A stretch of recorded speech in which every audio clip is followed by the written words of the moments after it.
Le 26 septembre dernier, à San Pedro, dans le sud-est de la Côte d'Ivoire, une jeune fille malienne est retrouvée morte au pied d'un immeuble où elle travaillait. Pour de nombreuses sources, elle aurait subi des violences sexuelles avant d'être mise à mort.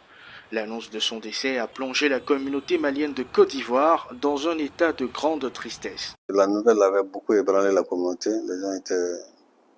D'autres avaient compris comment, mais d'autres n'avaient pas compris du tout comment on peut arriver à cette atrocité et violer et puis tuer quelqu'un. C'est très difficile à comprendre.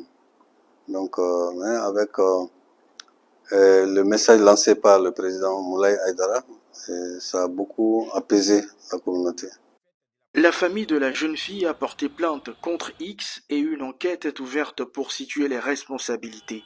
Ce drame en cache bien d'autres.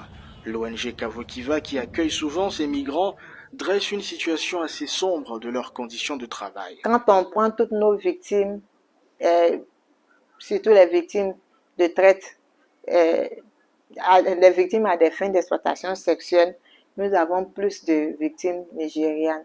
D'ailleurs, il y a des filles même qui sont déscolarisées au Nigeria. On leur fait des promesses de pouvoir toucher peut-être 500 000 seulement en étant concierge ou bien travaillant seulement dans une boutique et autres.